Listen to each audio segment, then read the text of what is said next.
Great. Screen.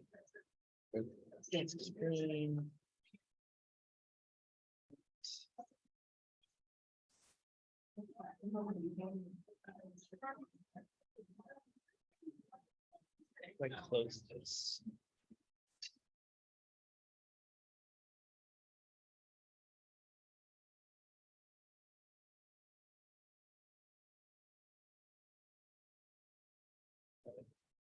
No, minimize this.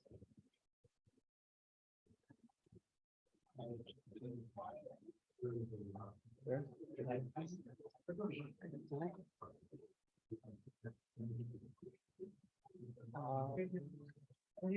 Floating meeting controls. Yeah, and then this is more. You wanna go down, we're gonna do it tonight, we're gonna watch it. So you can see what we just need to learn about. Do you, wait, is that good? But then, Yeah. not tonight, but if you have our work. So say if we're gonna talk about planning, we're in that. So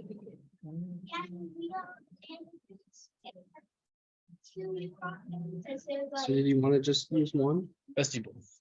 Okay. Watch out, please. Needle, start with both. Put your dog.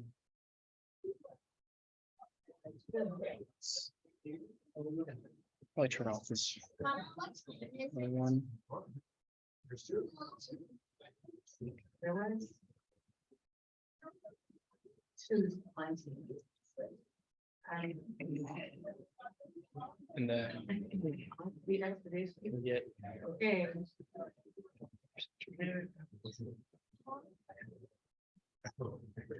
You can, Is that any mouse range? No, or gotcha. new peak. Not sure.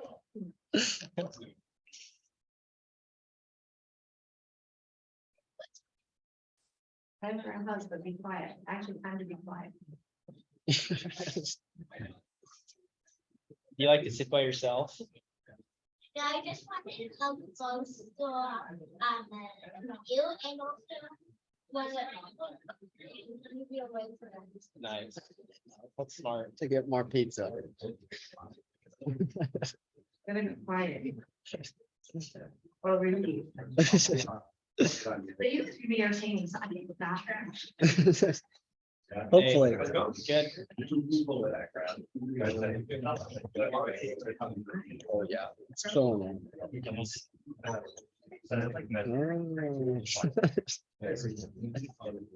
Yeah, somebody needs to limit this man's slices.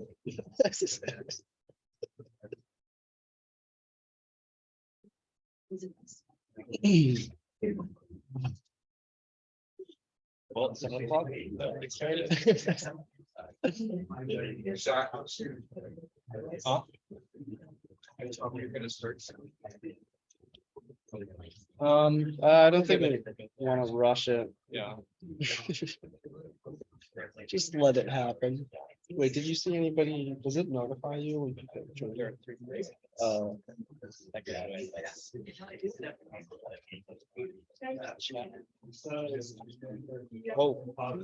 give it away.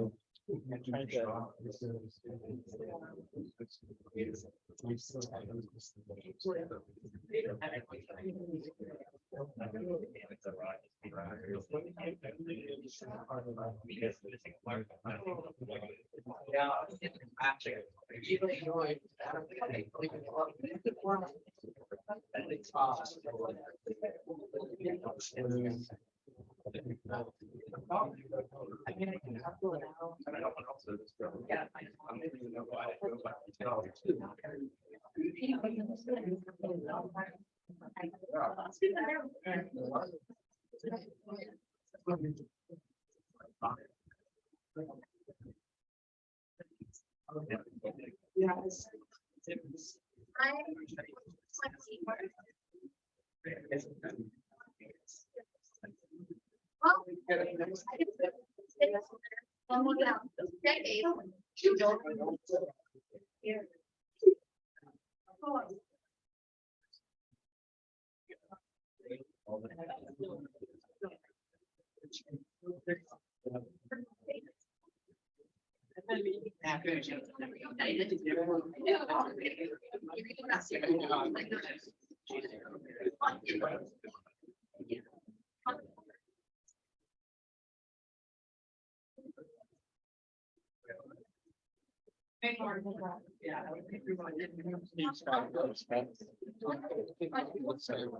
Yeah.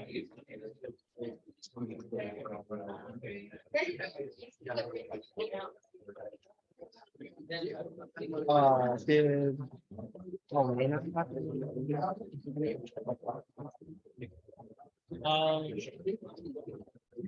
There isn't. Congress.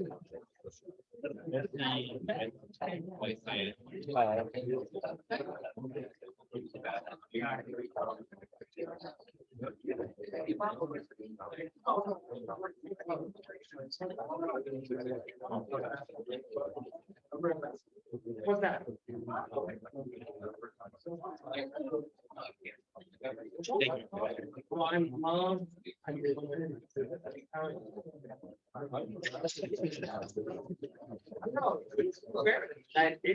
It's fine. Can we get rid of, we can't get rid of the bar at the bottom? It's kind of annoying. Well, I guess it's fine. It might go. Oh, really? Did it stay there? I don't know. Is this the same setup we had? Yeah. I think it's. Yeah, nice.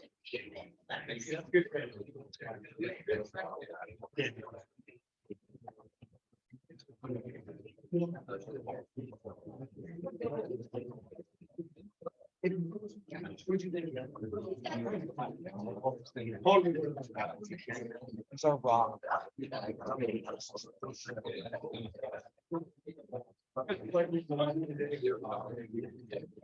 Maybe they are. What? Active dude. And finish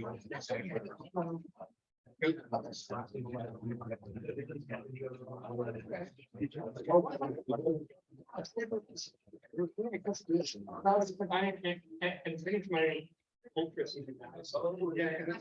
Oh, no, I just.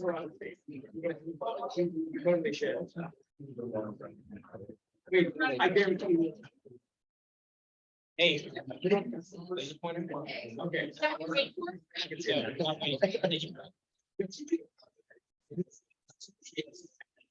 Yeah, that's fine. No, I'm sorry. No. It's all right.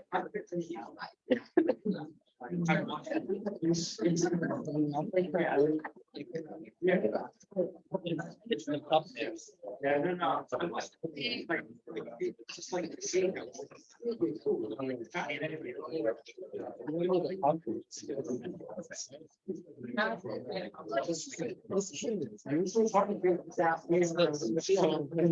Participants can ask your application. Don't you care.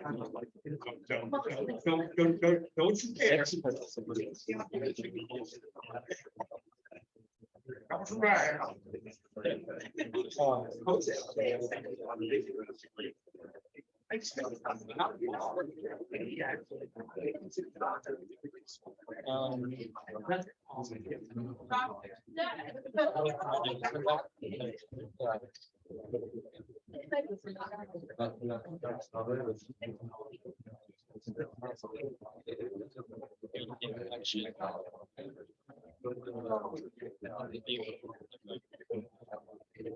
Yeah.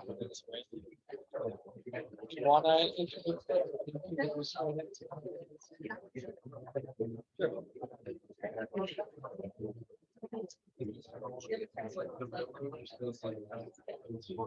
Yeah, and I can start. You just wanna cover this. Get us through most of this.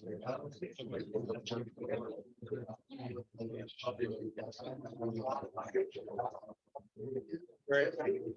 Thanks for coming.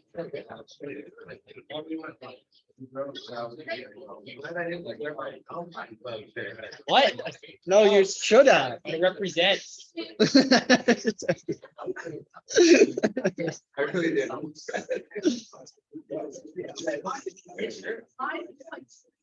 One of them.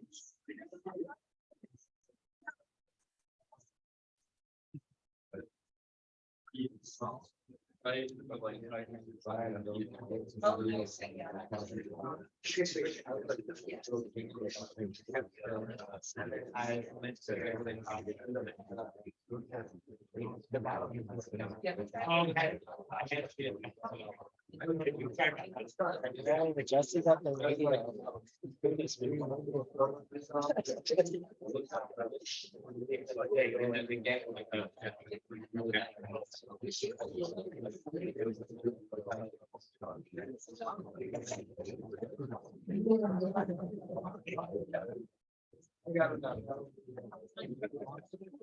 Is that an HDMI or no? Not an HDMI. No. No, we're going off the, No, we don't need to. yeah, we don't need to click it. It's okay. It should do. Did I? Sorry.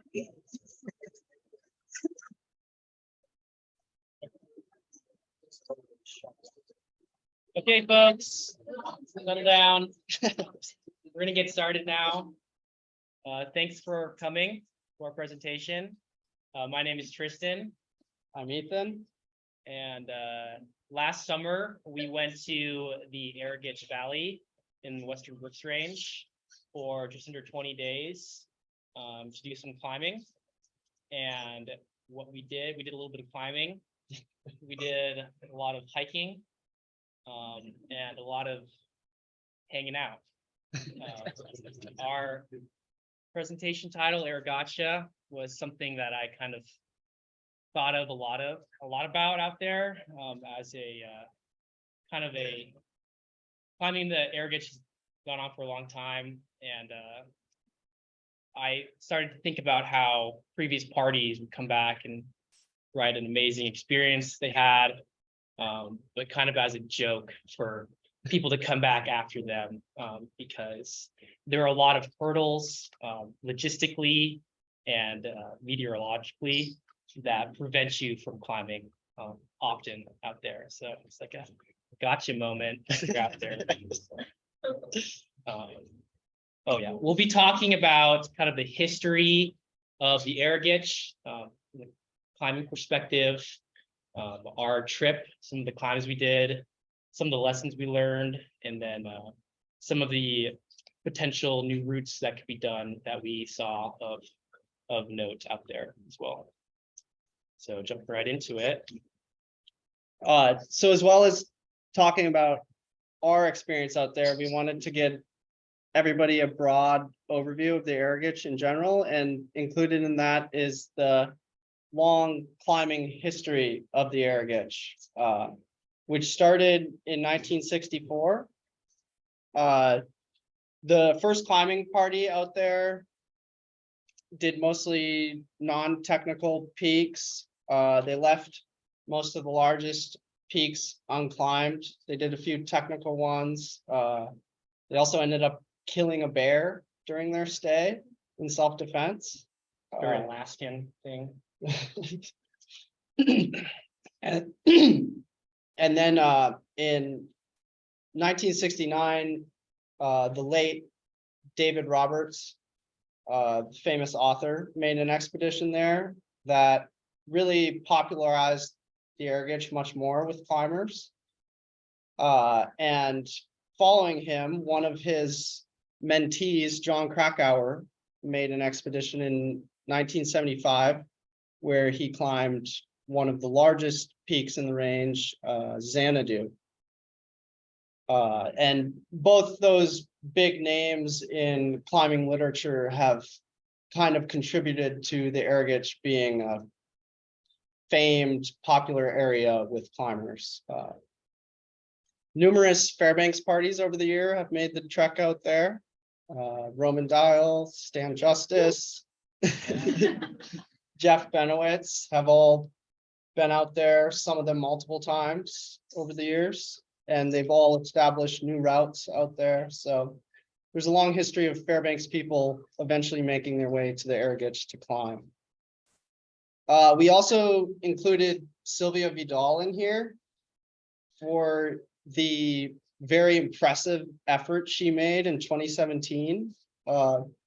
We did the approach up Arrogance Creek once, and we were completely wrecked. She did it 11 times solo with no satellite communication and no bear protection. She was out there for 54 days, and 30 of those days were purely spent hauling gear back and forth. And then she went on to do a first ascent of a very difficult aid climb on the west face of Xanadu. So it was clear in Bettles that she was one of the most impressive climbers they had ever met, because she was pretty much the only climber I saw pictures of on Brooks Range Aviation's walls. So, And it really kind of put our like hauling in perspective as like, Yeah. kind of humbled us. We're like, okay, yeah, we really only had to do this one time, which is like out there. So we left in middle of July, and kind of prior to that, I was out of town and Ethan was working in Wiseman up in the Brooks Range already. So I had about a 3-day period when I was in Fairbanks to gather up all of our gear. I was getting climbing gear together, shopping for food, going to Ethan's parents' house, getting all of his gear together. And it was a really kind of like frantic time period, just throwing everything together and like being like, oh my God, this is so much stuff to just bring up there.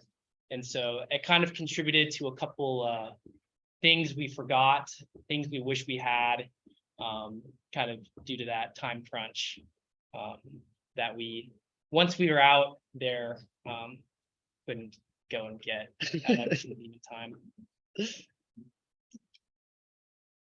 yeah, so I was working in Wiseman all summer, and I didn't have time to go back to Fairbanks between these trips. So Tristan graciously did pretty much all the preparation, and I just showed up and met him along the Dalton Highway at the Prospect Creek Airport. And I thought I was being really slick, and I got a helicopter ride from my employer to the airstrip. And I was like, sweet, we're on our way to the air gauge. And then the helicopter took off, and I realized I left my phone in it. So, So I like pull up to the airstrip, like super excited. And the first thing he says to me is, oh, I forgot my phone and we have to go to Wiseman. And so that night we had to drive all the way to Wiseman. All my coworkers tell me what an idiot I am. And then I'm like, bye, and we get out of there with my phone. And then we still had to repack all night at the airstrip.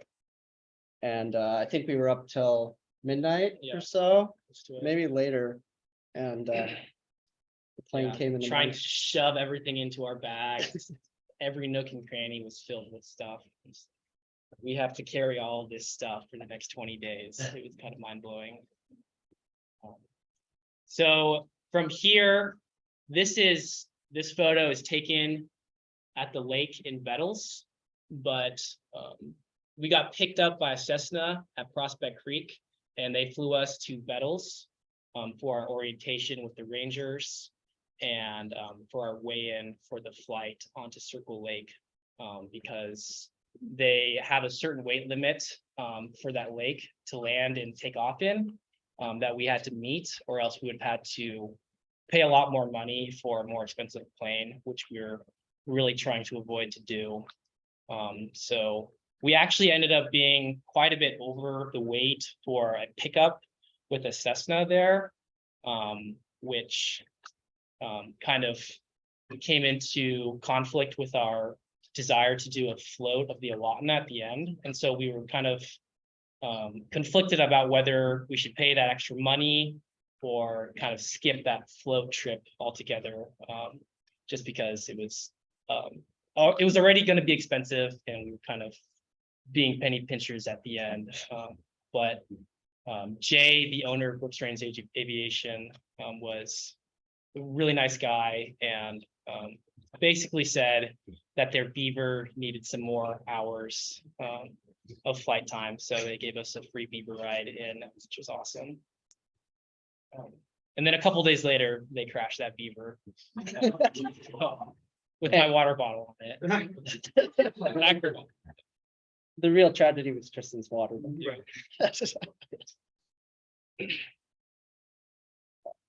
So we got dropped off at Circle Lake, which is approximately 12 miles from where we set up our base camp.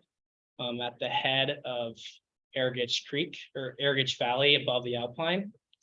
And this may not look like a lot of distance, but certain portions of this route were rather exhausting to do with our 200 plus pounds of gear.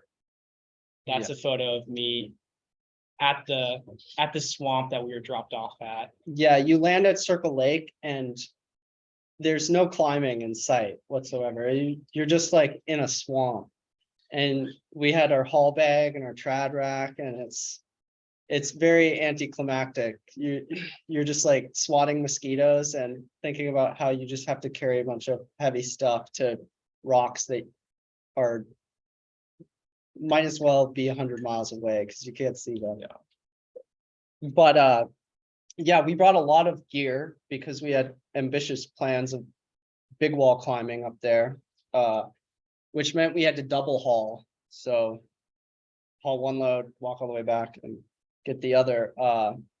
This first 2 to 3 miles from Circle Lake where we landed to Arrogage Creek were particularly heinous. The tussocks would be like sometimes knee to thigh deep. You'd fall over with your heavy load. You have to like get help to get back up with your hat on. But those miles took us 4 hours, 2 to 3 miles in 4 hours. It took a very long time. And we were gonna double haul that whole distance the first night. And we got to Arrogage Creek. And we both said there was no way we were going back for our other load. Yeah. And then we start setting up camp, and Tristan doesn't have a sleeping bag, a pad. Any of my cold weather layers. It Yeah. was all in my other pack at the lake, but I was like, I'm not doing that tonight. So I got Ethan's pad and a couple of his layers, and I took the rain fly and I just kind of cuddle up with that until like the middle of the night when I get woken up by him ripping the rain fly off of me as it starts to rain. I just kind of shivered that night. But Our primary objective was the Grayling Wall on Xanadu, which is that wall illuminated by the light. This is a photo taken by our friend Lang from an adjacent peak. And it's one of the gems of the Arrogage Valley. It's unclimbed, and Xanadu is coined the half dome of the north for good reason. It's a sheer 2,000-foot wall, and very beautiful when you see it in person. So that was why we brought a lot of climbing gear, was because we were planning on fixing lines and potentially doing some aid climbing to get through the steeper, harder sections of the wall.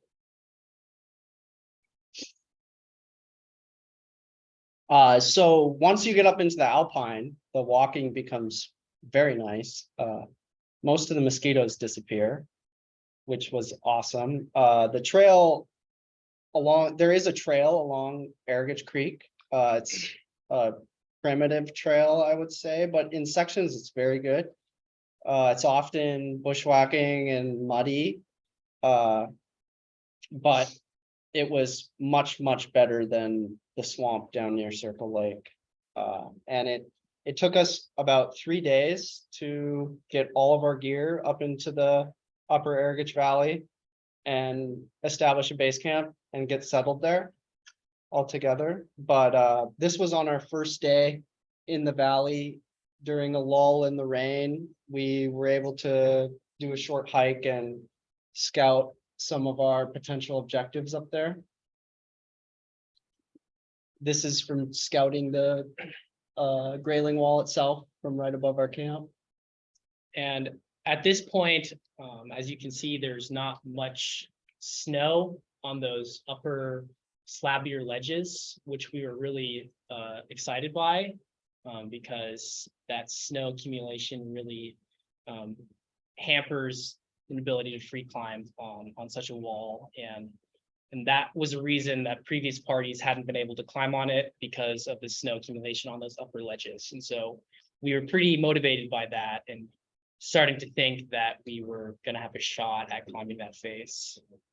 Then this was like the next day, as it began to rain. And the rain really didn't stop for quite a while. And it was raining on us, but about 2,000 feet up, everything was getting snow. And it just kept snowing. And that even if the weather turns good, that snow is still accumulated up on the slabs, and the main face there just kind of becomes a waterfall, which isn't really viable for going rock climbing. Yeah, so we kind of quickly began to reassess our objectives and also our motivation to go climbing, because all we had been doing was just stewing in our cook tent, looking at the inside of our walls, just like hearing the rain just patter our tent constantly. Yeah, we had 5 days of pretty constant rain after establishing our base camp. Where we didn't even think of going climbing once. So where our base camp was directly below the first prominent peak of the Arrogance Valley, which is Elephant's Tooth. And it wasn't really on our radar beforehand, but that just so happened to be where our base camp, we ended up putting our base camp at. And we often looked up at all the beautiful cracks on the north face of it and started to realize that it was a lower elevation peak and something we could easily do from our base camp if a short weather window would appear. So we began to consider this as a first objective of our trip. And our first attempt was in a short weather window we saw, maybe not even a weather window. We had been stewing in the tent for a long time, and I don't believe we actually had a good forecast. It was just, it stopped raining, so we went climbing. Yeah. And you could see rain clouds all around us, but we just like kept joking about how it wasn't gonna rain. Another reason we wanted to go climbing was because we soon realized that our rations were very meager. And so for those days that we were reined in, we were doing our best to eat as little to nothing as possible so that we could have proper calories for our climbing days. And so that was kind of our motivation to go climbing. Yeah, once we were established up in the valley, we actually took an inventory of all our food and planned everything out for the first time.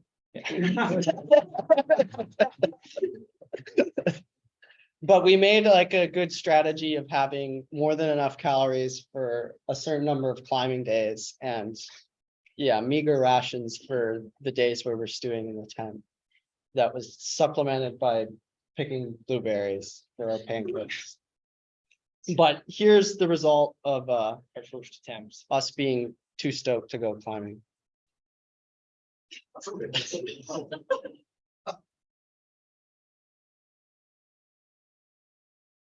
We're balanced. 2-1. Road is a stream. And we started up, it was completely dry.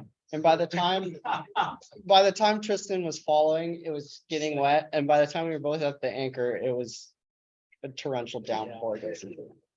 But once I got off at the base of it, I was just like stuffing my face with food, having a great time. It was like probably the best day we'd had that far. It's because we were able to do something. So it wasn't all doom and gloom.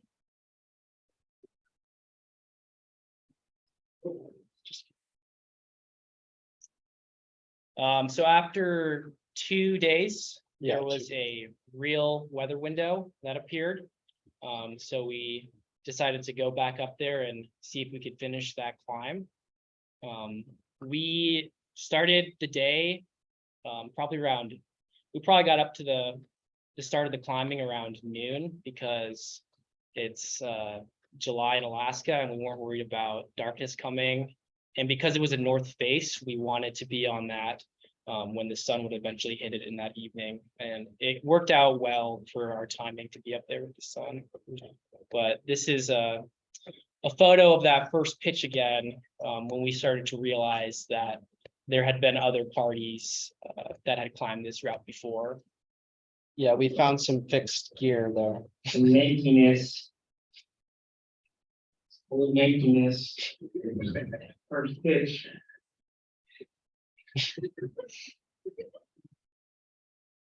A lot better weather.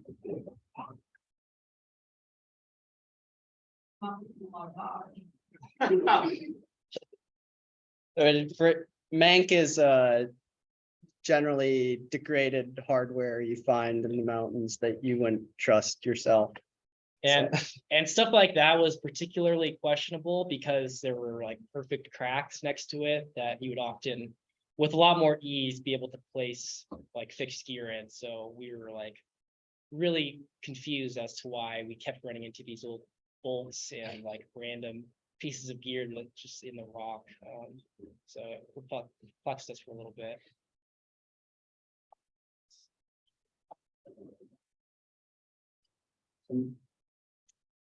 So this is the second pitch of the North Face. What we saw from below as like great continuous crack systems wasn't entirely true. There were a lot of cracks that things that looked like cracks from below that turned out to be like these flaring black grooves, which did not take protection well. And so a lot of this second pitch was slightly run out face climbing on really good rock. So we weren't worried about like pulling off. And the pieces we were able to get in, while they weren't great, they were they were nice to know that you could put something in and just keep climbing. But it was amazing climbing on immaculate rock. This was the crux pitch of our route on Elephant's Tooth. It's like a 30 to 40 meter splitter crack up this vertical face. Took great protection. It was like all clean rock. Nothing, no loose rock came off this pitch. It was one of the best pitches we did out there. And it was actually a striking line you could see from our base camp that, you know, when we occasionally got out of the tent, we'd look up there and Wow. like, that looks good. Yeah. It was a main motivation. But yeah, we made it to that crack and it was as good as it looked from our camp. So after that pitch, the climb kind of continues up in this continuous corner for the next several hundred feet. And getting into this crack was a little bit scary because there was very loose ledge that we had to traverse. And at one point I was able to fully hug this flake that I had to climb up as I was kind of standing on it with my feet, and I could tap on it and hear it vibrate as I was climbing. But once I got into this hand crack, I actually took this photo on lead, and I felt a lot more comfortable with what was above me. And after that, it was all pretty cruiser climbing to the top. Yeah, this was our last of 6 pitches. It went pretty much directly up to the summit of Elephant's Tooth. There's still a little loose rock on this pitch, but it all climbed well, protected well, and soon we were at the top.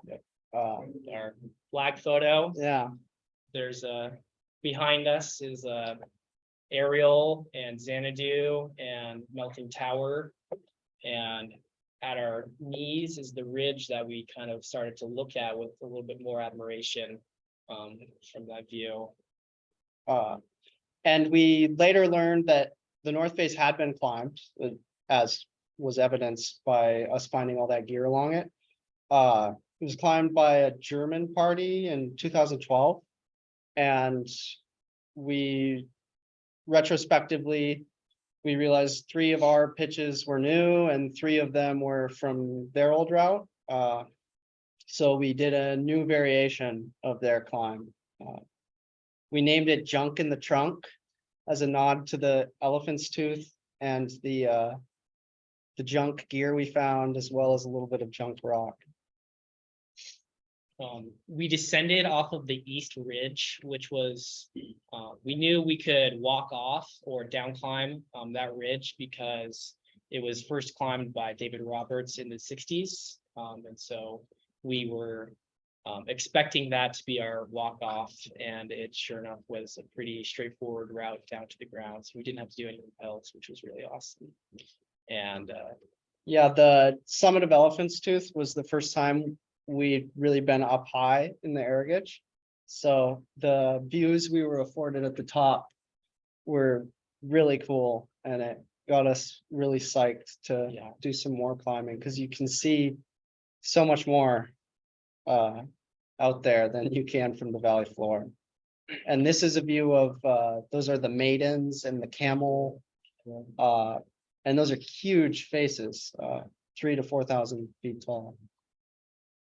that north buttress of West Maiden right here is has been climbed, and we saw the route that it was taken from the top of Elephant's Tooth, and it just looked incredibly striking and probably the best climb in the Arrogage to date, and one of the few climbs that have been repeated there for good reason. So we got back to our tent, and almost by the minute, we got some more rain. Yeah, as soon as we zipped the door, the pitter patter began. But this was the next day. Day after climbing.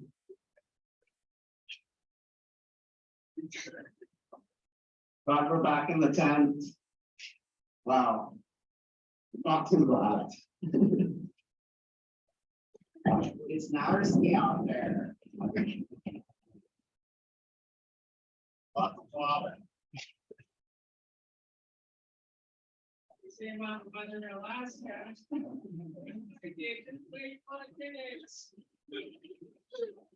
In 7 days. Yeah, and that was pretty typical weather for our experience.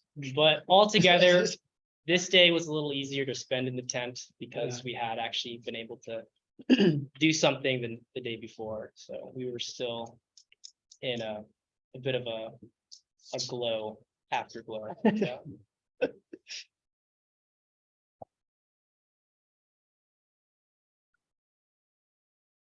So during the next few days of inclement weather, we were able to make a few forays out hiking. No viable climbing window appeared, but if the rain ever stopped momentarily, we tried to go on a hike, or just go on a hike in the rain if we were particularly antsy. This shows like all the snow accumulation that had been building up high during all those rainstorms. This is the head of the Arrogage Valley, which was really cool to hike up to because there's so many cool unclimbed objectives up there. But we realized that we weren't going to have a viable window to climb any of them because of all the snow up there. And that's kind of when we started to look at lower elevation peaks as our potential next objective, because they were not accumulating snow. So if we did get a weather window, they would dry out quicker. And that's when we started looking at this ridge that we had been hiking along for the last several days,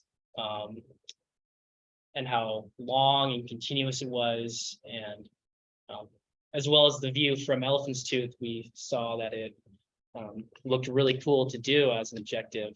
And yeah, the fact that it didn't have snow on it was a big reason. We wanted to do a big objective, and instead of a big vertical objective, we kind of flattened it out and started going horizontal. But so this is the Aquarius Traverse. And we started up this, I think 4 days after we had done the Elephant's Tooth, so. We did the Elephant's Tooth 4 days in the tent with rain, and then we got this weather window to traverse this big ridge, which starts with the Elephant's Tooth. And we began our route by going up the David Roberts East Ridge that we descended when we climbed the Elephant's Tooth earlier. So for the first few hours of our climb, we were moving along terrain that we had already been up or been down. So that was nice. And then we got to the summit of Elephant's Tooth and began rappelling the south face, which is a fairly popular climb by air gauge standards. We got one stuck rope on that face, and that we got over that pretty quickly. And then there was another incident where I rappelled down to a ledge, and there was one piton anchor there from who knows how long ago, and I just clipped into it, came off rappel, and like started trying to get another anchor in, and I'm hammering a piton into the same crack, and the crack expands, and the piton I'm clipped to just pops out. So it was a big ledge, but it was a bit disconcerting. But I quickly got the other piton in, clipped that, and we built an anchor. Kept going.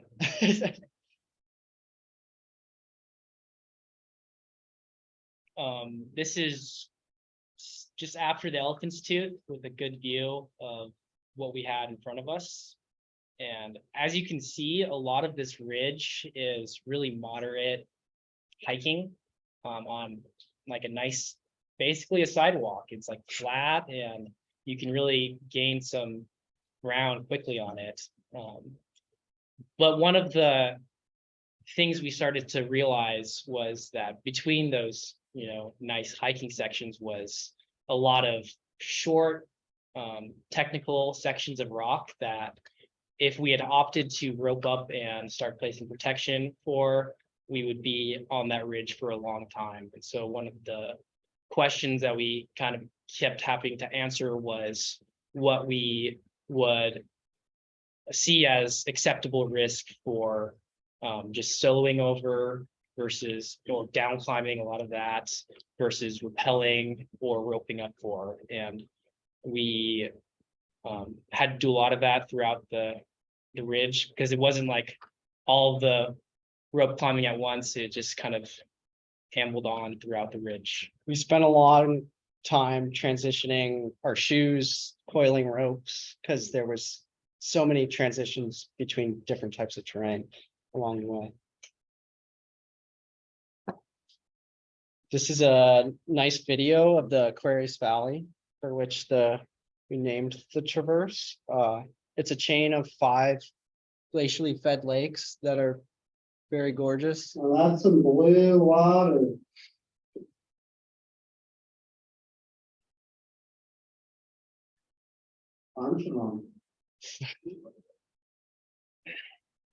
But the whole time you're up on this traverse, unlike a lot of climbs, you're basically on a summit, which is really cool. Like you're having summit views for your whole experience.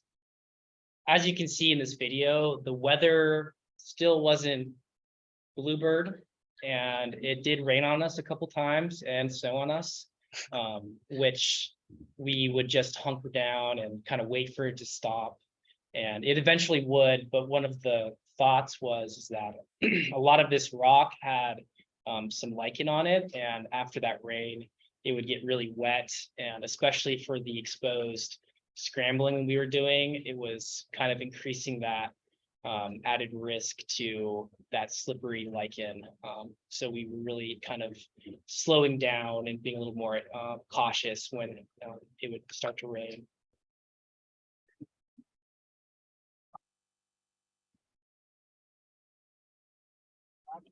So we had, we encountered two of these kind of towers along the way that made up the crux of our route.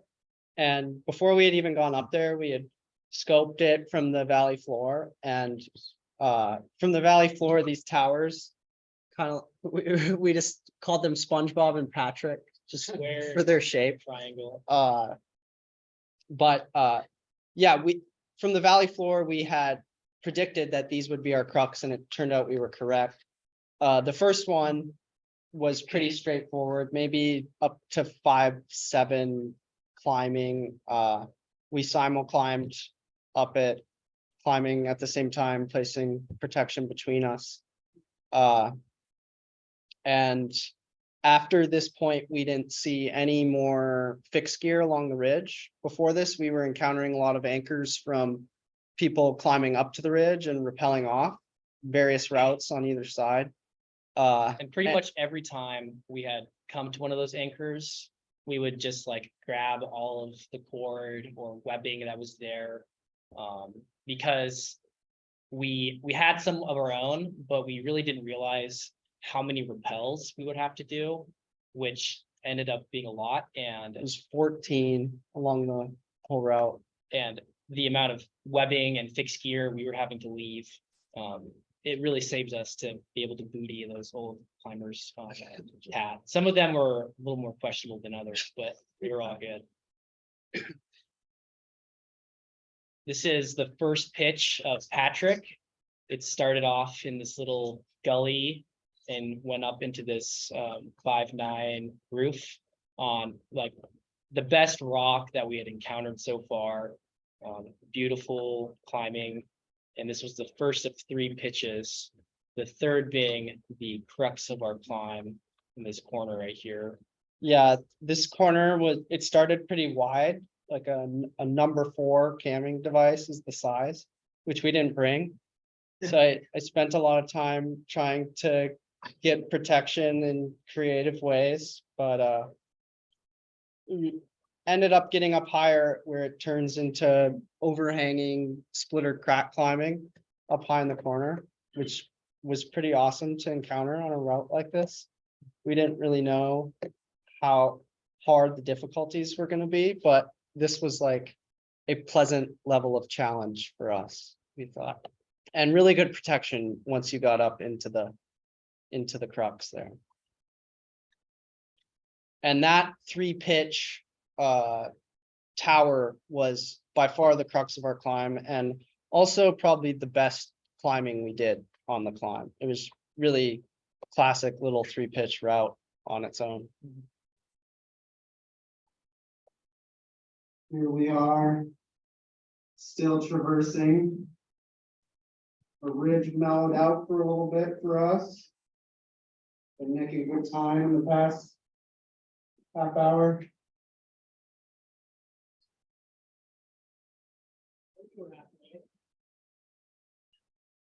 I hope we're halfway. Pushing into the night. But hopefully it'll be worth it.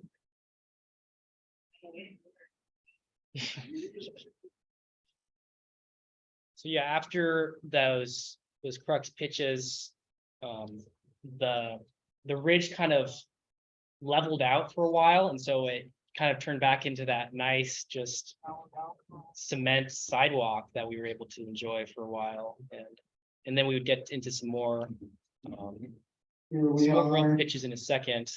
This was one of them. We saw it from afar, and we thought it was going to be another serious obstacle in the ridge for its size, and it was pretty much vertical. Yeah. But these as you climbed up it, these jugs just kept appearing that kind of like went into the wall, and yeah, I thought it was gonna get hard, but you just like kept reaching, and there's just like this perfect bucket above you. Super fun gym. Yeah. Awesome. And this was an example of a lot of the like more exposed scrambling we were doing on the ridge crest. A lot of fourth to low fifth class stuff like this, but the main challenge was just managing all the exposure on either side of the ridge and your state of mind. Yeah, especially on this particular part.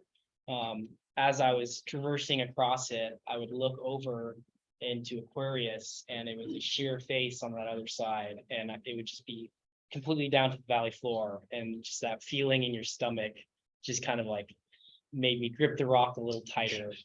It's like, just keep going. And we had a few more roped pitches in this area. Nothing harder than like 5/8. It all went pretty quick. And the next part here was probably my favorite part of the whole traverse. We called this the gangplank pitch. And we really wouldn't have needed to rope up for it. It was maybe low fifth class, but the exposure on either side was just so nauseating that you really wanted a rope on.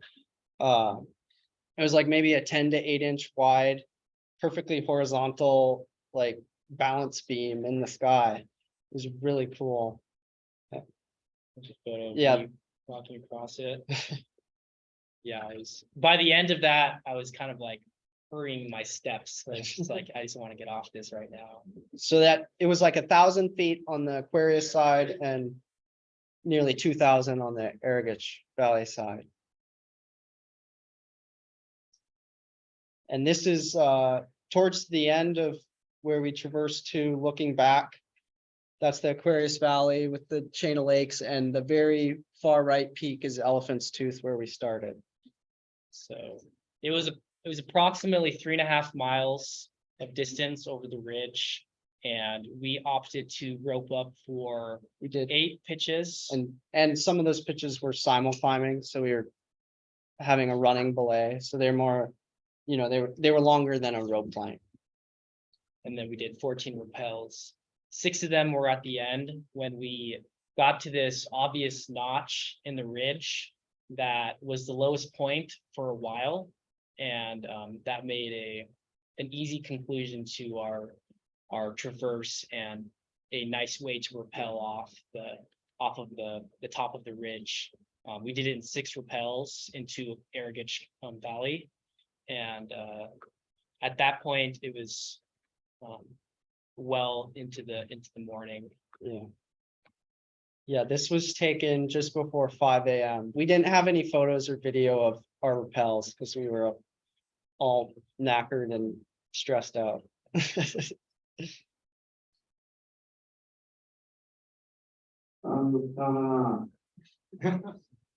And we're headed home.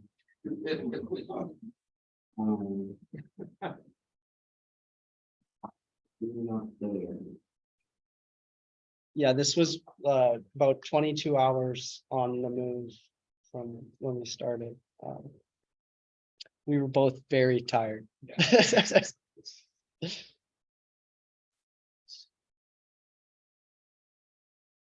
And then we had one rest day. We got up like afternoon, maybe 1 or 2. We woke up because we went to bed at 6 a.m. And we tried our best to recover in any way we could. We might have ate a little extra food Yeah. that day. And then we had one more day where we could climb. And the weather looked really good. But we weren't, it wasn't gonna make sense for us to do anything big.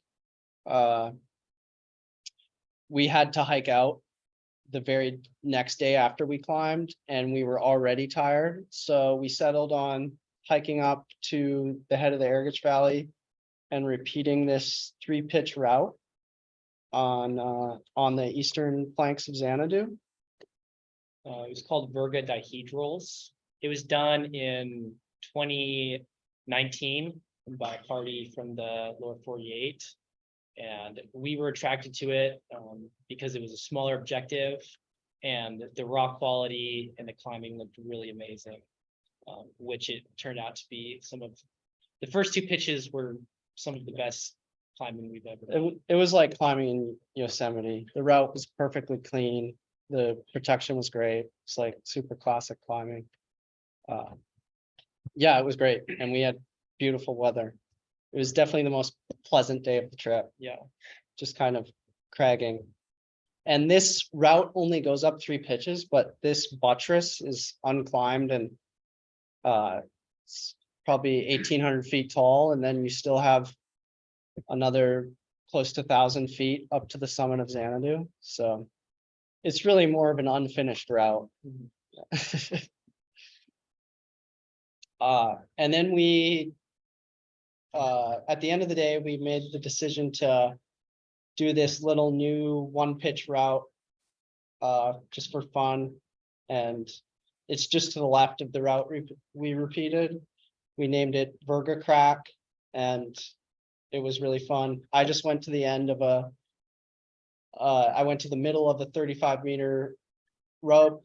So it was a 35-meter pitch. We just lowered off and ended it there because we were running out of time. yeah, It was really fun. keeps going. And that's that buttress we climbed on. Tristan was referring to it as The nose of the Arrogate it does. really resembles the nose. Yeah, when you're of- standing under yeah. it feels like standing under El Cap. It's really beautiful. And you can see the Burgadihedral at this lower apron and terminates right there. So, yeah, all of this up to the summit of Xanadu is unclimbed and really good rock. This is an unnamed peak, kind of on the other side of the valley from Xanadu. That's unnamed, unclimbed to our knowledge, that we thought looked really promising for future objectives, for its free climbing ability. We saw a lot of obvious corner systems that would go up there. And an overall really appealing peak that we'd like to do in the future. Yeah. And this is pano of that whole cirque up there. The right side is where we climbed on the east buttress of Xanadu, and that whole wall is a melting tower. And as far as we know, there's not a single climbing route on all of that rock, which is pretty crazy. And for some scale, Melting Tower right here is just over 3,000 feet of rock. So a very impressive face. And kind of goes to show you how much rock is out there. That's still unclimbed after 60 years of people climbing there.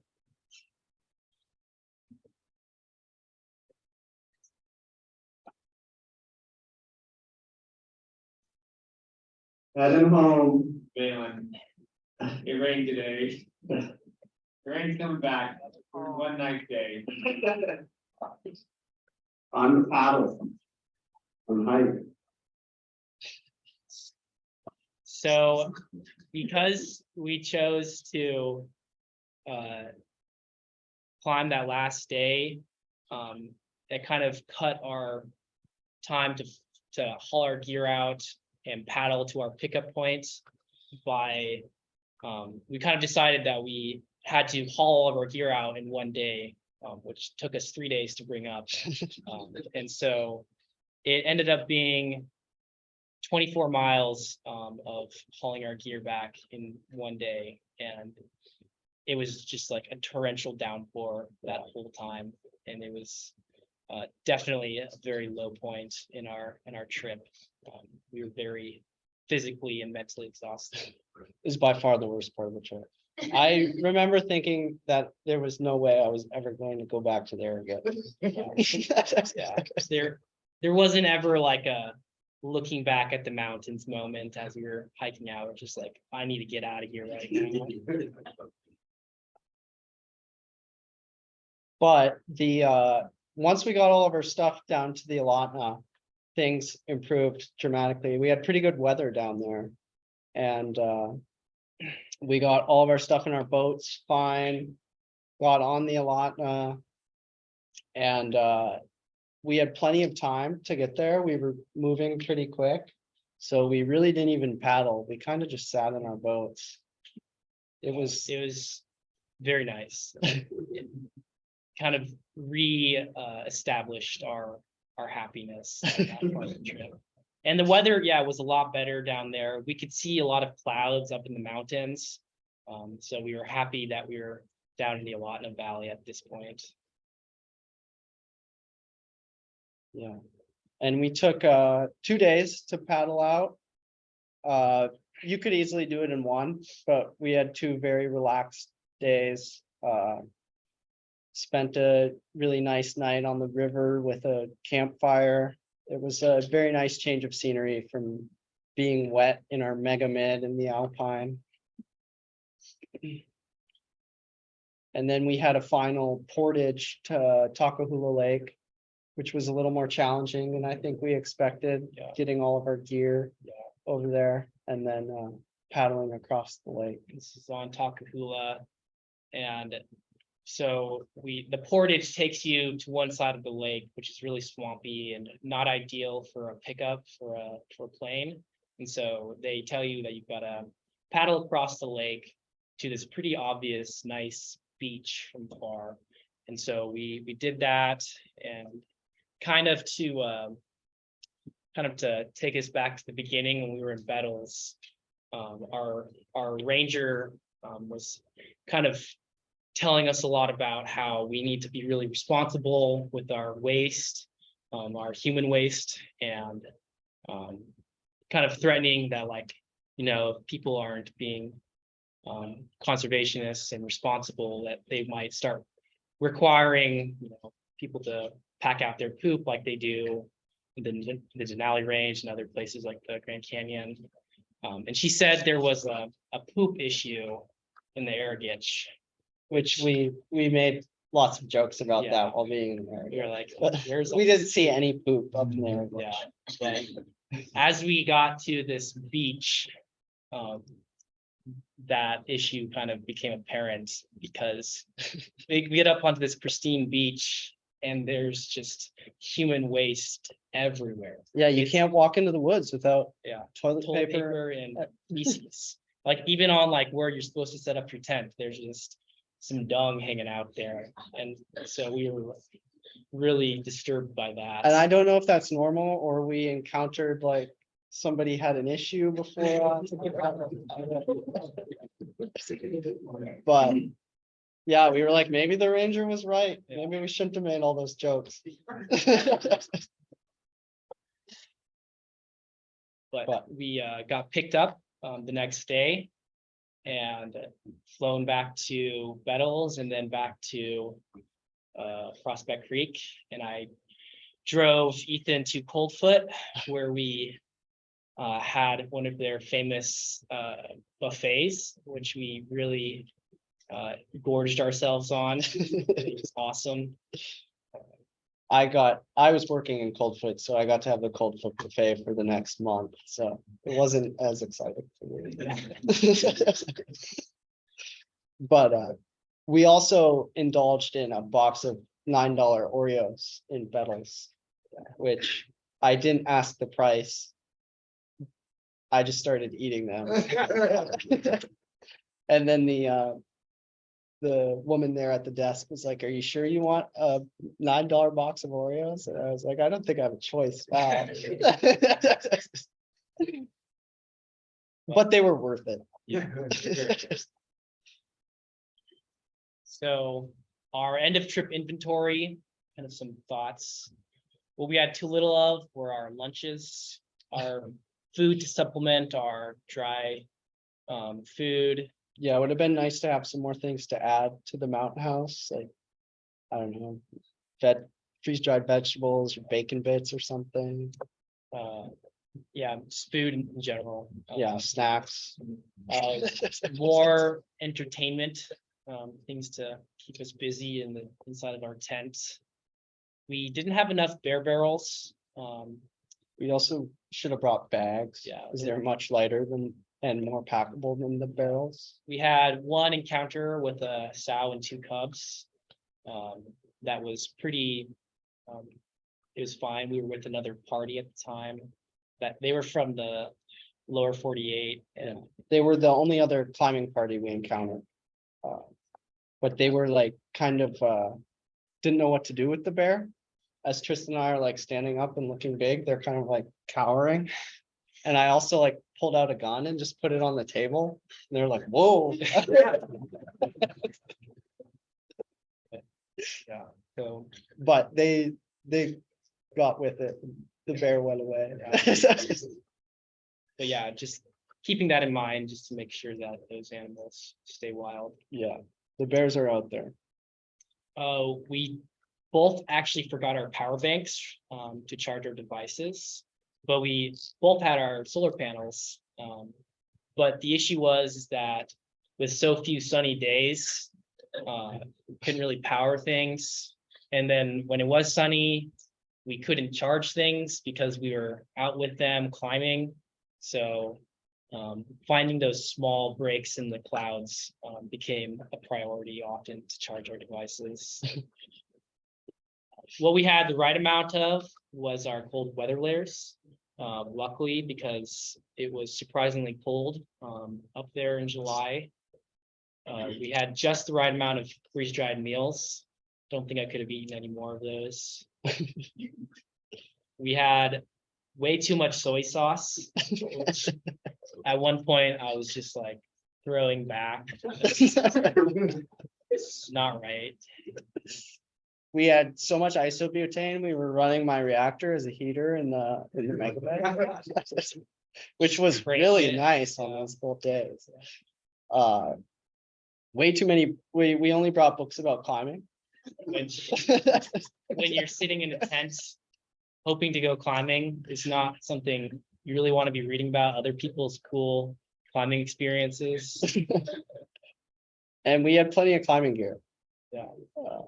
For what we ended up doing, we did not need a triple rack of cams and a bunch of paid climbing gear, and we brought like 3 ropes, and it really started to like weigh us down. We're like, we just like kind of threw it on the ground and didn't look at it for most of the trip. Yeah. But like acknowledging that in the future, that amount of gear would be suitable for some of the bigger objectives. And kind of leading into that, what lessons we learned was we would bring more food and spend more days kind of waiting for those few weather windows that do become available. I think 30 days is a reasonable trip. Just to get a good weather window. We spent 19. Yeah, and if the time constraints are an issue, we would have opted to skip that float and dedicate that time towards just trying to go climbing. The float was awesome, especially had we not done it before. In the future, it would probably be something I would put on the back burner like that. Flying in with Coyote Air out of Coldfoot would simplify a lot of those logistics of flying to Bettles and flying into Circle Lake. It would shorten the approach a little bit. The issue we ran into is they were booked up. They're a smaller outfit out of Coldfoot. So we weren't able to fly with them, but they only have planes with wheels on them. So there's a gravel bar at the mouth of Heritage Creek that they land at. We would have brought more activities to do in the tents. I don't even think we had a thing of cards. No, Yeah, just books. we were so tunnel visioned into like, oh, we're just gonna go up there to climb. I had no idea. And then, yeah, don't only bring climbing books. Yeah. And don't exclusively go for the climbing. Yeah. If you want to go climbing, fly to Yosemite. Yeah. If Josh. you want to have a wilderness experience, go to the Aragon. And that was something that we kind of Yeah. Came to as we were out there. And a lot of those first few days sitting in that tent, it was almost a little depressing because I had never experienced that getting shut down for a trip. And once we kind of realized what we were doing and reading other older journal reports about pretty much everyone having the same experience out there. Kind of gave us a good perspective and outlook on the area. And one thing that was nice, I think, for us was, we really didn't have any interpersonal issues. We were agreeing on all the objectives we wanted to do. We were getting along in the tent. A lot of playful banter. Some of the reports you read about people mostly just hating their partners while they're sitting in a tent, Yeah. but we got along very well. We both left with a unified view of what we had just done. Yeah. And we were happy with that. Yeah. I overall. did snap at Tristan once because he cached all of our caffeine in away from where we were sleeping. I snapped at him once when I caught him just shoveling Nutella into his. Then I started doing the same. thing. That was about the worst of it. So some of the people we'd like to thank is the Alaska Alpine Club, Peter McKeith Grant, the American Alpine Club, the Mountaineering Fellowship Fund for Climbers Under 25. Our parents, my dad gave me a bunch of freeze-dried food that had all expired in 2014, which we found out. It turned out to be okay. Yeah, and we had a lot of game meat from my parents, we brought some fresh food for the first few days of the trip and had some smoked salmon, I think, out there, which was nice. And then my girlfriend Jenna for keeping us updated on the weather, no Even matter though- how bad it was. Yeah, sometimes I didn't want to hear it. So we have a couple written reports about this trip. One of them is in this flashy magazine right here that I wrote. It's our local editorial. And I wrote a write-up that'll be in the American Alpine Journal this fall. And then I have a little YouTube video from our trip that's up. View, search Aquarius Traverse. You should be able to find it pretty easy. And with that, we're ready for questions.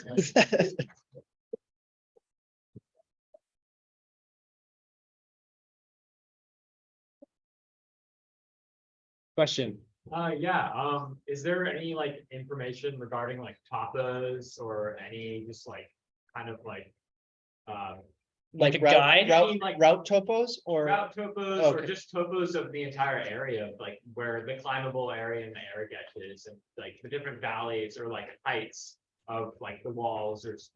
there's minimal information. You kind of have to, and I think it's intentional at this point, and the collective opinion of people who've used the area is that it should remain that way, which is, no matter how you feel about that, I think it's valid. But if you do like go deep into scouring through the AAJ articles, you'll find a lot of good information. And even a topo map can tell you a lot. But it is hard to find good photos of a lot of those formations out there. Yeah, it's somewhat mysterious. Yeah. And at this point, that's intentional to a certain extent. It's, I have a topo map that Roman Dial drew in all the routes that he done and that Okay. other people have done. So Yeah. it's given a lot of sense. Okay, and and there was a National Park. yeah, National Park Service commissioned, I think it was Nancy Pfeiffer to make this document on climbing use in the Arrogage. So that has a similar thing where she drew in lines of routes.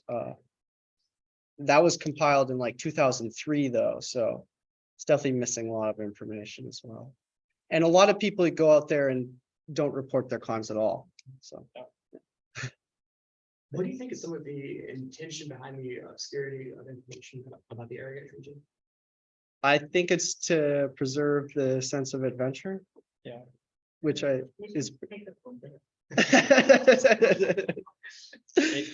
It's really one of those places, even after reading like so much about it through journal reports, that once you go in there, it's like just like so much bigger than you realize. And it really took going there and having boots on the ground to like orient yourself and to really realize like some of the potential out there. And I think like moving forward, I have a much better vision of like what I would do out there that isn't always like what people suggest you do from their reports. How much did it total? $2,500 total, I think. A lot of that Right. was just in the plane ride out there, Yeah, the food. And there's also like the opportunity cost of being out there for so long. yeah.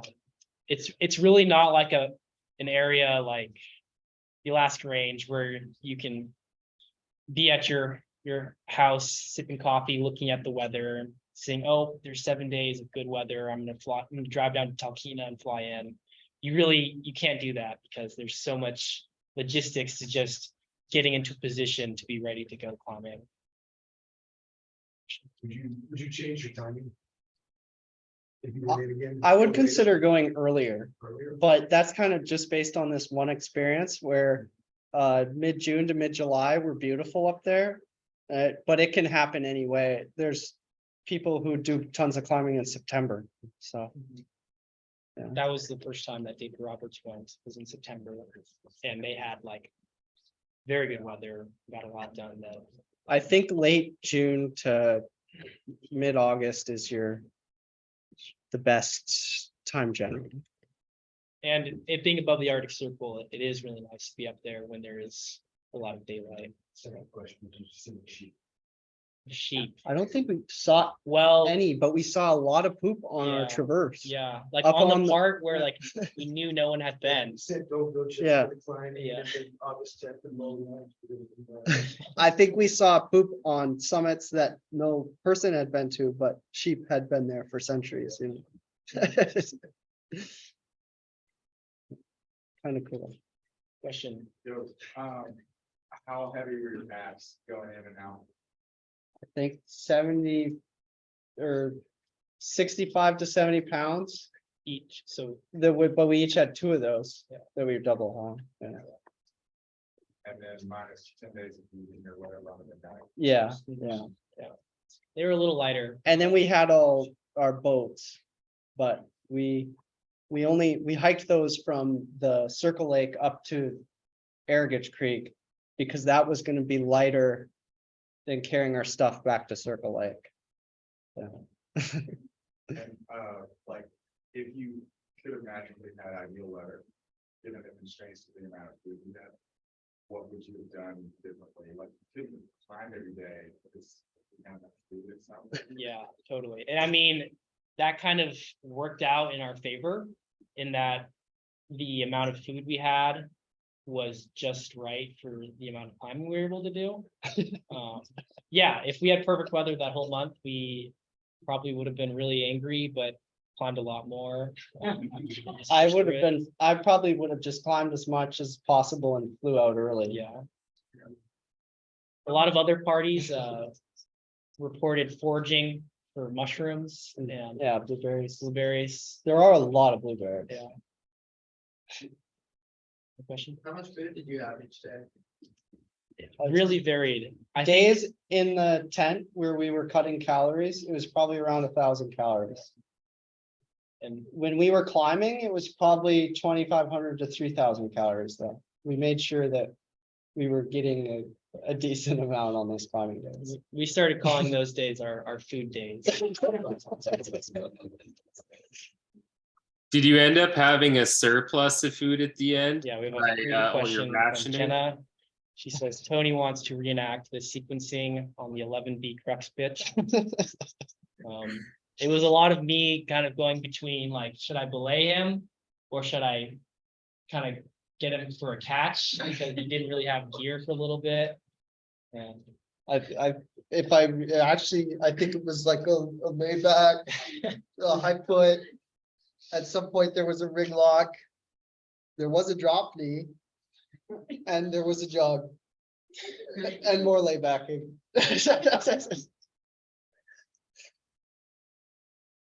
question, How long did it take you on the?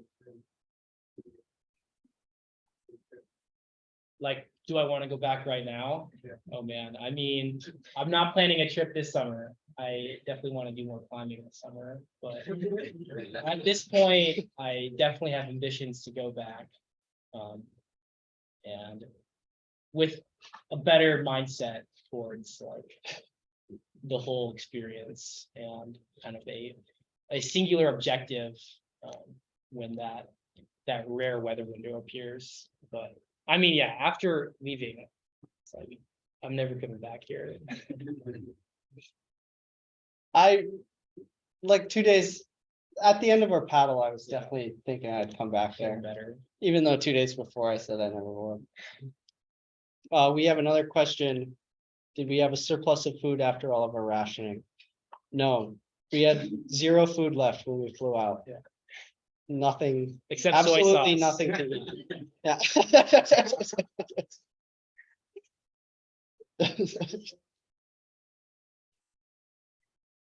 Any more?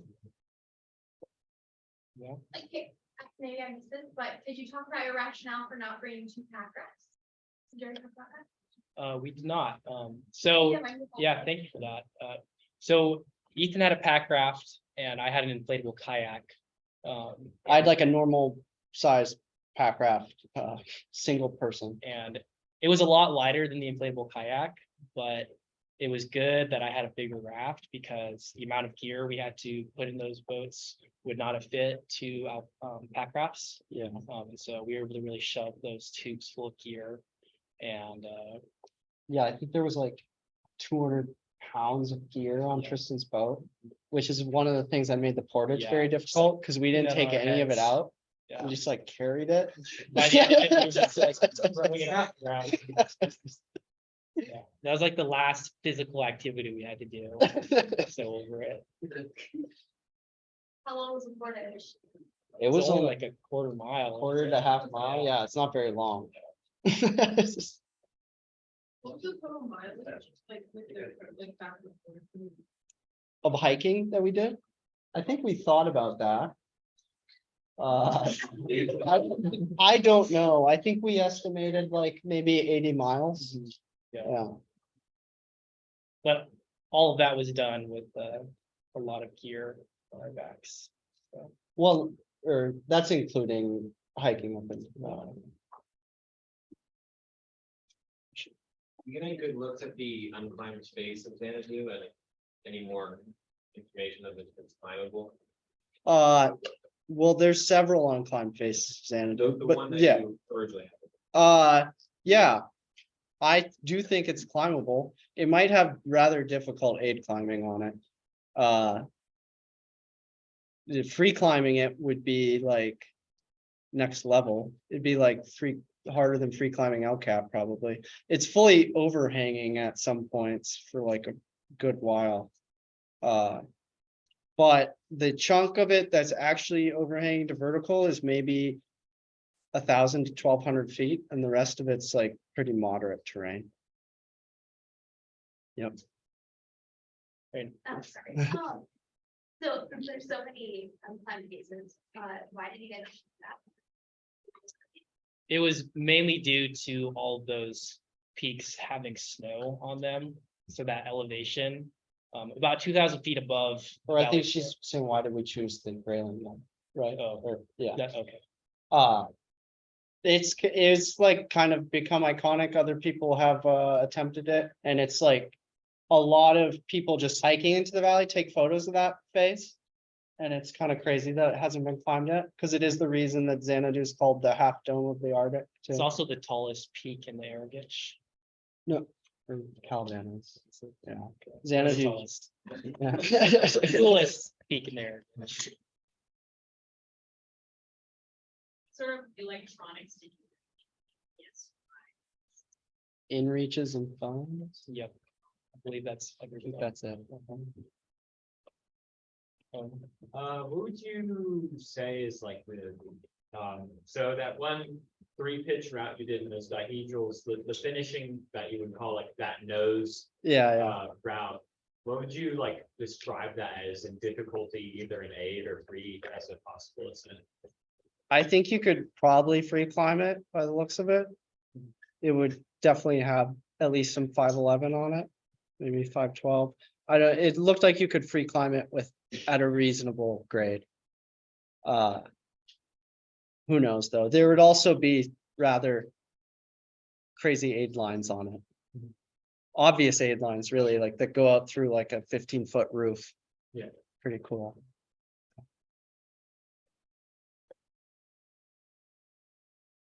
Any questions? Just have like the issue up there that sometimes it might be good to start advocating just in general, like. Interacting with the range of daylight, maybe instead of building a house with dirt. Yeah, Yeah, that's a great point. Years.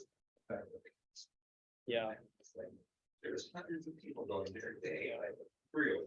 Well, and the main conflict with that is that the way that the Gates of the Arctic Park is managed is that it's truly a wilderness. There's no structure. Actually, there is a cabin. well, there's structures that are grandfathered in. Yeah, but there's no like park structures in the area, and so they are pretty set on keeping it that way. And they even say it's a trailless wilderness. But there was a great trail up Heritage Creek. So I don't know about that. Things and I mean, a long place. Yeah. So. Yeah. it really isn't. It's a little bit contrived. Either. Yeah, It's just something they consider. Like, Yeah. city resource. yeah, it is a very popular pickup spot as well for Yeah. floats and hikers as well, so. Yeah, Yeah, you'd see dozens of marks where the floats came in the gravel underneath the water. It's definitely like people were getting picked up there a lot. There's a surprising amount of people going down the allot now, paddling. Like a lot of people, more people than you see in a lot of areas in Alaska. So those Aquarius lakes, the glacier fed lakes, Mhm. how deep would you assume those? to be? There's some of them might be like 40 to 50 feet deep Mhm. at the deepest. So would it ever be possible to fly a float plane to land on that really big one, or is that just? I don't way think too so. hard of a- The valley's too tight. Yeah, you could probably land it. maybe somebody's, it's possible somebody's done it. I don't know. I don't know that they probably wouldn't As a, spread that around too yeah. much. But yeah, you can't take a helicopter in there or anything, Yeah. so. The access isn't going to get easier anytime soon. And even- even from when the beginning of the climbers were going there, like when David Roberts and John Krakauer were there, they had airdrops Yeah, up the valley. Airdrop. Yeah, there you go. That's lucky. see, that's, Train aviation, happy to do it. that's one example of people like to say it was harder back in the day. That's one thing that was easier back in the day. And the price that you figured it cost included the price of your dad's food. No, that was all a donation. You're still paying for that. Yeah. No, that cost did not include all of the gear that we had acquired throughout the years, and yeah, it takes a lot to do that, especially the float and just like the hiking with all of those packs. It's a big commitment economically, financially. You showed the photo of the unnamed peak there. Are there any faces of that are particularly enticing to you? That aspect that was shown was really appealing to us because from one angle, it's like really like a knife blade. You can't see it from like the way we showed it, but it's really like this thin rock, and going up that That it's not up yet. It's over there. Going up that, but yeah, right there. Would allow you to gain the summit relatively easily. Yeah, that'd be So, a yeah. pretty moderate route, I Yeah. think. Mhm. And then there's that face. On the right side of the photo. How high is that face? So at least 1,500 feet. Yeah, that peak is just over 6,000. Yeah. Yeah. It's amazing. That glacier on the right is just unrecognizable. We went up that Yeah. glacier. Now it's got a big canyon through it. Yeah, It's just melting away. yeah, all those glaciers are soon to be valley floors. Yeah. Yeah. I think a lot of those walls have actually, grown considerably in height from when people started climbing there, because, I mean, probably hundreds of feet of glaciation has gone away at the bottom.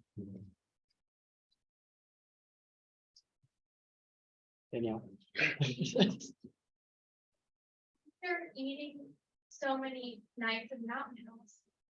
Would you consider packing your own dinners? Freeze dried or, just like instant dinners? Or would you still opt for like homemade? I would totally bring like homemade freeze-dried food. Yeah. We didn't really have time, Mhm. or maybe we were just lazy. Yeah, And all this free mountain house. Yeah. But I would definitely bring freeze-dried food, just because weight is Yeah. such an issue.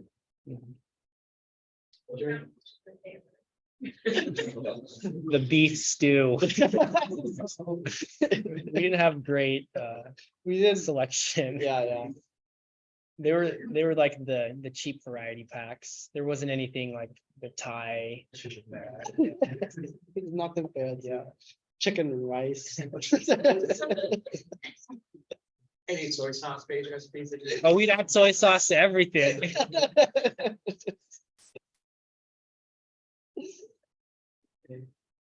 Oh, One more question. One more. What's the origin story with the soy sauce then? Like why? Why so much soy sauce? Well, it was just like, I mean, they come in only such a small container. And I just like, it's like one of the things I had in my cabin. I was like, yeah, I'll bring soy sauce to add to things. And, you only need a couple drops before you're good. And so, yeah, we got through like that much of the bottle. So it's just like, yeah, who knew? All right. Cool. Well, Thank you all. yeah, thanks for coming.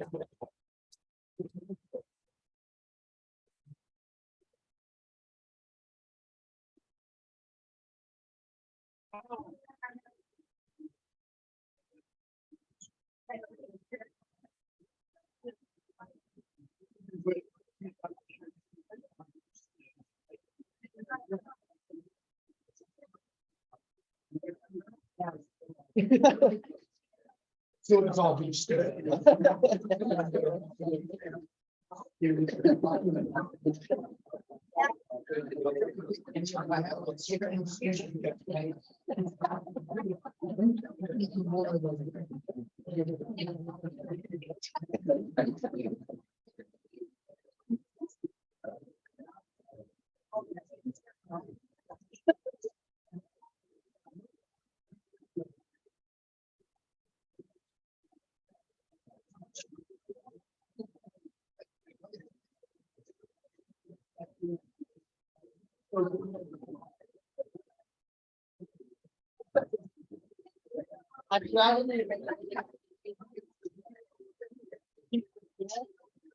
Oh.